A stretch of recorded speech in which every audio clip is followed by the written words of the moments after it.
ከኤክሳችን ጋር ብዙ አሳልፈናል። ቤተሰብ ነን። ግጭት አንፈልግም።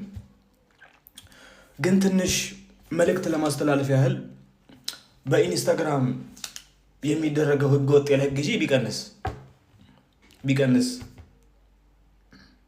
ጥቁሮችን እያመጡ ከቤብ ጋር ዱባይ ከቤብ ጋር ኒውዮርክ የሚባለው ፕሮፓጋንዳ ቢቆም ምክንያቱም እኛ ጊዜ የለንም። እንደምታውቁት 15000 10000 አውጥተን ጂም ጀምረናል። የማንሰማው ሞቲቬሽን የለም። በጣም ቢዚ ነን። እሱን ቁጭ ብሎ የመከታተል አቅም የለንም፣ የመተንተን አቅም የለንም። እሱ ብታደርሱላት ካልሆነ ግጭቱ ውስጥ ከገባን ውጤቱ ስለሚታወቅ